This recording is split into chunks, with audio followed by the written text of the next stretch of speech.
commence par un concert donné en hommage à Papa Wemba, hier samedi à Kinshasa, en République démocratique du Congo.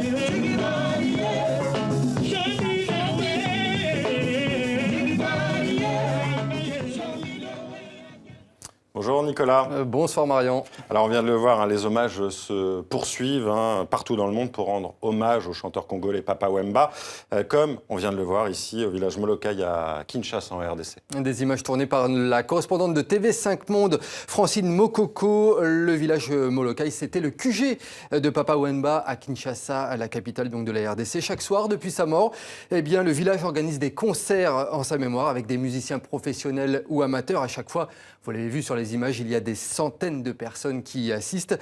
Sachez que ce lundi, ce village, Molokai, va accueillir la dépouille mortelle de Papa Wemba.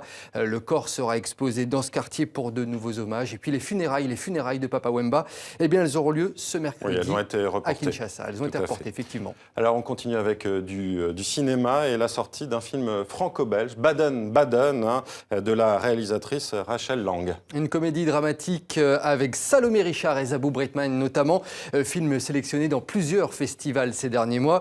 Ce film raconte l'histoire d'Anna qui a 26 ans et qui enchaîne les galères niveau boulot et les désillusions amoureuses.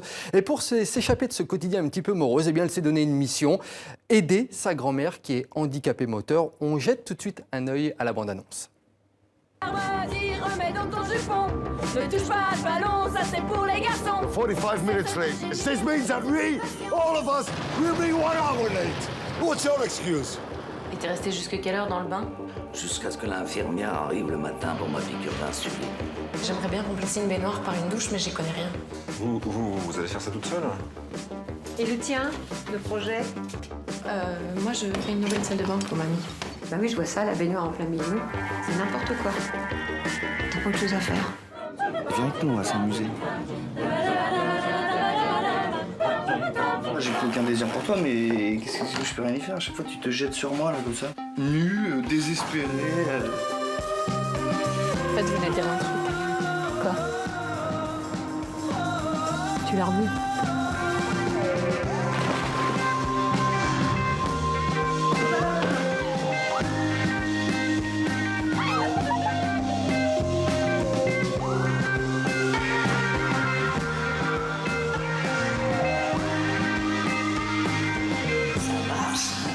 Mamie, si tu veux t'éclater dans l'eau, je t'emmène à Baden-Baden.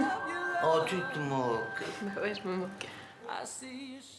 Voilà, Baden-Baden, pour resituer, c'est le nom d'une station thermale en Allemagne. En tout cas, on prend plaisir à suivre les questionnements et ce quotidien de cette jeune Anna.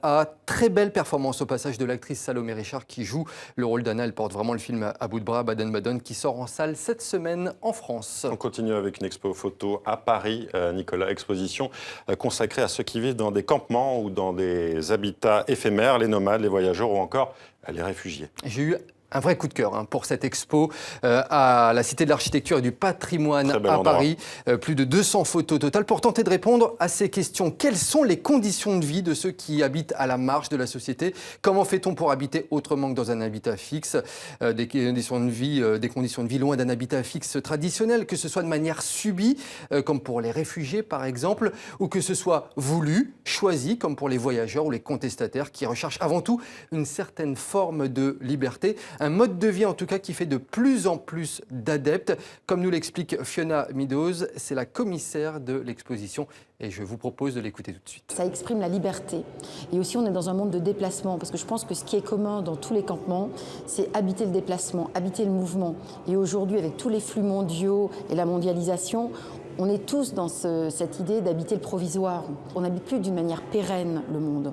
Être un campeur ou être un voyageur nomade, le nomadisme par exemple, c'est quelque chose qui fait rêver tout le monde, puisqu'on devient quelqu'un de libre.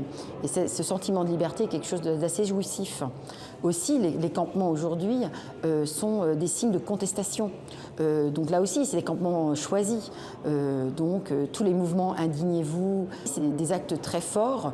Et grâce au campement, par le campement, on critique des politiques, mais on peut aussi critiquer des modes de vie. Voilà, une exposition qui a lieu donc à Paris jusqu'au 29 août. Et puis Nicolas, l'Olympia de Paris ouvre ses portes en journée avec une exposition qui retrace son histoire. Oui, avec une plongée dans l'histoire mythique de la salle parisienne, avec des costumes de scène, des objets rares, une plongée dans l'Olympia d'hier, d'aujourd'hui et de demain. Une expo qui lui a lieu donc jusqu'au 15 juin. Et puis, Marian, sachez que plusieurs franchises de l'Olympia vont ouvrir en Afrique dans les prochains mois. On parle d'une quarantaine de salles au total. Objectif, constituer un réseau pour faciliter les tournées des artistes sur le continent africain. Et en avant-première, on les voit actuellement à l'écran, les plans de la salle qui ouvrira le 14 juin prochain à Yaoundé, au Cameroun. Et bien sûr, on en reparlera. Merci Nicolas Georges. On vous dit à bientôt. Sur TV5 Monde.